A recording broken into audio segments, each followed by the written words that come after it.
Welcome back to the Artist Access.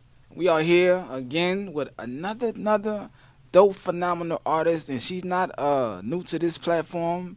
She new at the new spot, but she had been on this show before, and she is back because this artist, I've seen her come into the poetry game and take off like a skyrocket, like boom, and she out of here right now. You know what I'm talking about? So we're glad to have none other than Gully Thoughts back on the platform. How you doing? This is a nice setup. New setup. You got the new haircut. Yes. New shit. Year, new set. Look. New year. Yeah. You know. There's nothing but that new stuff going on right now. Always. Always. Thanks for having me. Oh yeah. Look, I just want to give you flowers again because, like I said, man, I've seen you as a baby. You know what I'm talking about? When You came in the game. You came in the game. I saw you doing a lot of open mic stuff. Yeah, I was stuttering on the mic. And then you got in your bag, right? Yeah.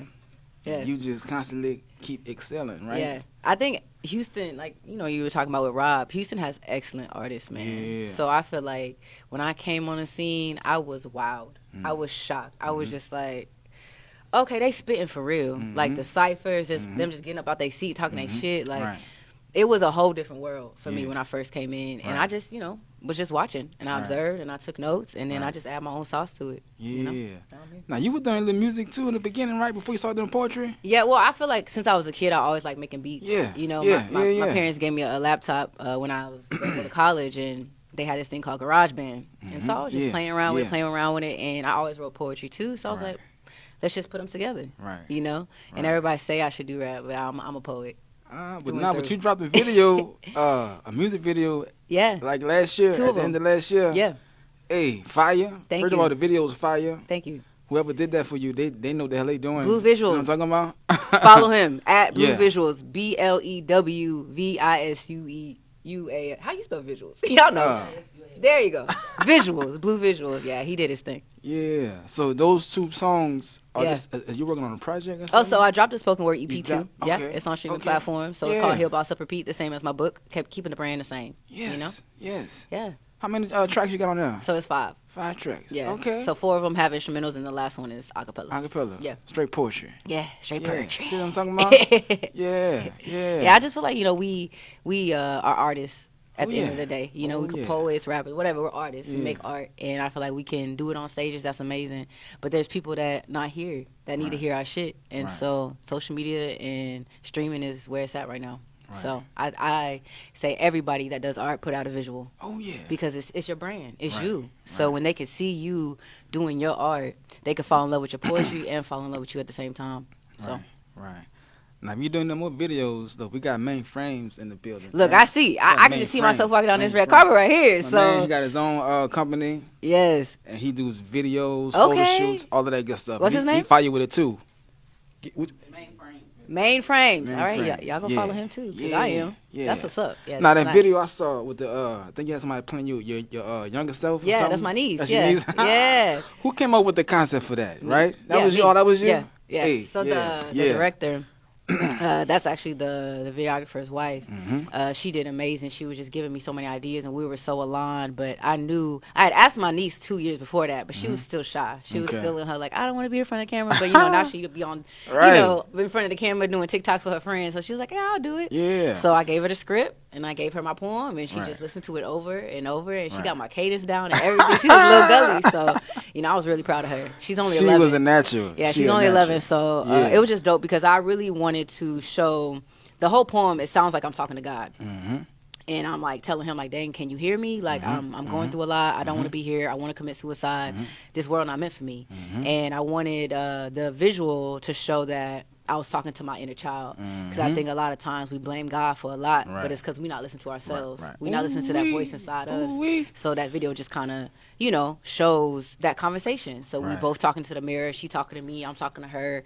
And she's just giving me affirmations. And so I actually watch it a lot when I'm down to remind myself, like, the little key is proud of me. You know what I mean? I'm who I wanted that little key to be. So, yeah, I'm glad she looks like me. So it aligns. And I love how you tell your messages and stories through your personal experience. Yeah. For the main reason you want to teach and help people go through the same thing that you might have went through. Yeah. And you telling your story to help them get through that. So I love that. Absolutely. Because we all hurting, man. Oh, yeah. We all hurting. We can act like, oh, I got it out the mud myself. But no, you didn't. Right. No, you didn't. People helped you. Somebody helped you, whether it's a higher power or your community. Like, you didn't do that by yourself. So I feel like we all here for each other. We all here for community, and the best way for community is to share your art. And, I've been through a lot, and I feel like poetry is the best way to relate to people and to show your hurt, because when rappers do it, they get seen as weak. Or when singers do it, it can kind of be like, okay, dang, you got any happy music? But when poets do it, it's like, oh, that's what us poets do. We talk about our pain.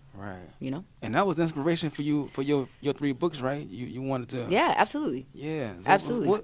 Where you think you got that from to even want to know how to share your experiences to help others go through that? Did you just it was natural for you, or did you hear somebody give you that idea? I think my grandma, she was a amazing role model for me, and she was pretty much a pillar in every community she was in, whether that's work, career, family. Like, she was a true matriarch, and I just watched her live, and she always was about helping other people. She was never about herself, no matter how much money she had, no matter how much she promoted herself in her career. Like, she was never egotistical. She was always very humble. So I just watched how she lived, and I was like, dang, like, we could have everything we want. I've had money, I've had cars, I've had houses, you know what I mean? I worked in corporate America, I was very successful in that, and I wasn't happy, and I just felt like I was just worried about myself. I was just worried about how high can I get, how high on the ladder can I get, how big can I get, And, I had to hit a mental breakdown for me to even see myself and say, it's not about you, bro.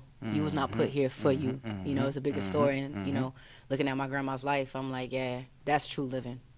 When people at your funeral, it's a long line of people. That's how it really was. It was a long line of people at her funeral talking about how amazing she was and what she did for them. And that's how you want to go out. People like, dang, like, she made an impact for real. She might not be in history books at the kids, but she in my history book. You know what I'm saying? That's amazing, because that's why we go through what we go through. Absolutely. It's like, even we going through it and we getting our lesson out of it, but the bigger picture in that is for you to help other people that might be going through that thing by telling your story and how you overcame that thing too. And a lot of people don't do that. Some people keep it all to themselves and whatnot, but when you know how to understand that, by sharing that to help others, man, God go to open up all kind of doors for you. You feel me? I'm telling you, don't be me. Like, opportunities just come out of nowhere, and I know that's God. 'Cause it has nothing to do with me, because just understand, when you walk into a room, you don't know who's in that room. I don't know what these people do behind, what I'm seeing right now. They could have connections out of this world.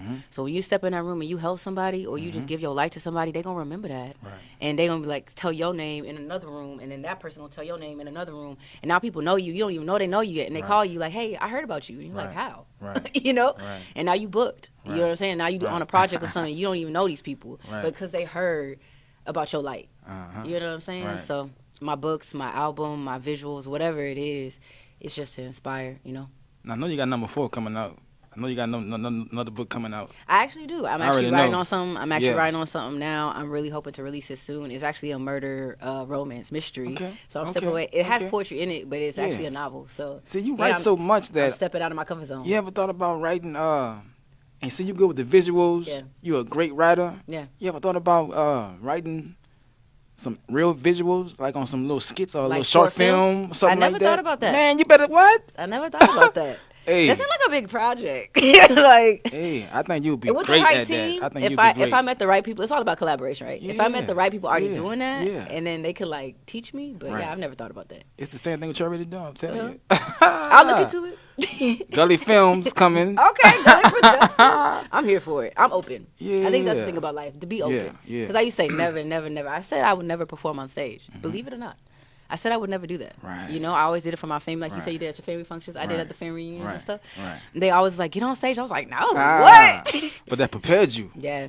You know? I'm thankful for my family. Yeah. They really pushed me. And they was like, no, people need to hear you. And I was scared. You know, I was very insecure about my trauma and like what I went through. But I was like, I need to talk about it. Right. You know, and then once I talked about it, I felt free. So I was like, well, it's healing me. Shit, it might heal somebody. Right. So yeah. I remember seeing you do a play Oh yeah. at the At the Improv. Improv. Yeah.